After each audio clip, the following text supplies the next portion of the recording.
فاروق بندیال کا نام 1978 میں اداکارہ شبنم گینگ ریپ کیس کے مرکزی ملزم کی حیثیت سے سامنے آیا تھا۔ یہ کیس اس زمانے میں شبنم ڈکیتی کیس کے نام سے مشہور ہوا تھا۔ فاروق بندیال اور اس کے دوستوں نے 12 مئی 1978 کو گلبرگ لاہور میں اداکارہ شبنم کے گھر واردات اور ان کے شوہر اور بیٹے روبن گھوش کو رسیوں سے باندھ کر ان کے سامنے یہ نوجوان رات بھر شیطانی کھیل کھیلتے رہے۔ ملزمان بعد ازیں نقدی اور زیورات لے کر فرار ہو گئے۔ تمام ملزمان اعلیٰ خاندانوں سے تعلق رکھتے تھے اور ان کے قریبی رشتہ داروں میں بیوروکریسی کے اعلیٰ افسران بھی شامل تھے۔ واردات کے 5 روز بعد 17 مئی 1978 کو لاہور پولیس نے ان ملزمان کو گرفتار کر لیا۔ اس زمانے میں جنرل ضیاء الحق کا مارشل لا نافذ تھا اور فاروق بندیال کے ماموں ایس کے بندیال صوبائی سیکرٹری داخلہ کے عہدے پر فائز تھے۔ فاروق اور اس کے ساتھیوں کو بچانے کی کوشش کی گئی مگر عوامی احتجاج اور فلم انڈسٹری کے ہڑتال کے بعد حکومت ان کے خلاف مقدمہ چلانے پر مجبور ہو گئی۔ 24 اکتوبر 1979 کو فوجی عدالت نے فاروق بندیال اور اس کے 5 ساتھیوں کو سزائے موت سنا دی، تاہم بعد ازیں اداکارہ شبنم پر دباؤ ڈال کر ان کی سزا معاف کر دی گئی۔ فاروق بندیال کو کوٹ لکھپت جیل میں بھی کلاس دی گئی تھی۔ جیل میں موجود سیاسی قیدیوں کے مطابق وہ دوسرے ساتھیوں کے ساتھ عام قیدیوں کو بڑے فخر سے بتاتا تھا کہ ہم نے اداکارہ شبنم کے ساتھ کیا کیا سلوک کیا۔ مشرقی وسطی کے ایک ملک کی سفارش پر ان کی سزا عمر قید میں بدل دی گئی اور شبنم انہیں معاف کرنے کے بعد اپنے اکلوتے بیٹے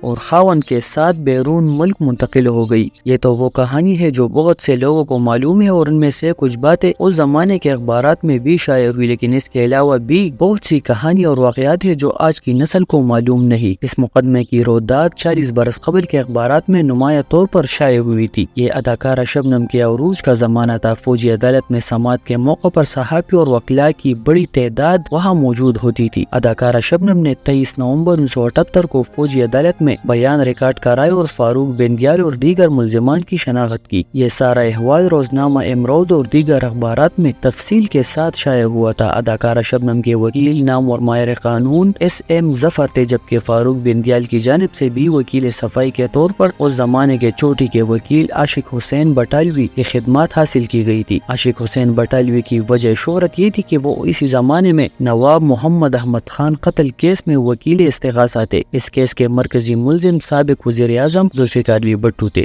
اداکارہ شبنم نے بیان ریکارڈ کرانے سے قبل بائبل پر حلف دیا تھا۔ عدالت نے ان سے پوچھا کہ وہ کس زبان میں بیان ریکارڈ کرائیں گی تو شبنم نے کہا میں قومی زبان اردو میں ہی بیان دوں گی۔ اخبارات کے مطابق شبنم نے بتایا کہ ملزمان میرے بیٹے روفی کے اغوا اور قتل کی دھمکیاں دے رہے تھے اور میں بیٹے کی خاطر ہر قسم کی قربانی دینے کو تیار تھی۔ ایس ایم ظفر نے اپنی کتاب میرے مشہور مقدمے میں اس کیس کی مکمل تفصیل بیان کی ہے۔ ان کا کہنا ہے خصوصی فوجی عدالت میں اداکارہ شبنم پر دباؤ ڈالنے کی کوشش بھی کی گئی، لیکن شبنم نے بہت حوصلے کے ساتھ ملزمان کی نشاندہی کی اور جرح کا سامنا بھی کیا۔ ملزمان میں فاروق بندیال، وسیم یعقوب بٹ، طاہر تنویر بنڈر، جمیل احمد چٹھا اور جمشید اکبر ساہی شامل تھے، جو عدالت میں موجود تھے۔ جب شبنم سے پوچھا کہ کیا آپ ان ملزمان کو پہچانتی ہے تو انہوں نے کہا میں انہیں کیوں نہ پہچانوں گی جنہوں نے میرا سکون برباد کر دیا۔ عدالت میں بیان دیتے ہوئے اداکارہ شبنم کی آنکھوں میں آنسو آ گئے۔ ایس ایم ظفر لکھتے ہیں کہ واردات کی تفتیش کے دوران انکشاف ہوا کہ اداکارہ زمرد کے گھر پر بھی ایسی ہی واردات ہوئی تھی۔ زمرد کا گھر بھی شبنم کے گھر کے قریب ہی تھا اور اس میں بھی یہی لوگ ملوث تھے۔ اداکارہ زمرد خوفزدہ ہو کر خاموش ہو گئی تھی، لیکن شبنم نے مقدمے کی پیروی کی اور تمام دھمکیوں اور دباؤ کا سامنا کیا۔ سینئر صحافی جمیل چشتی اس زمانے میں عباس اطہر کی ادارت میں شائع ہونے والے روزنامہ آزاد کے لیے کام کرتے تھے۔ انہوں نے بتایا کہ میں پہلا صحافی تھا جو واردات کے بعد شبنم کے گھر پہنچا۔ گھر میں سامان بکھرا پڑا تھا اور شبنم کی حالت غیر تھی۔ روبن گھوش کا ململ کا کرتا پٹا ہوا تھا۔ شبنم اپنے بیٹے کو گود میں لیے رو رہی تھی اور وہ بار بار بے ہوش ہو جاتی تھی۔ شبنم کے بیڈ روم میں پرفیوم کی بے پناہ خوشبو تھی جو ملزمان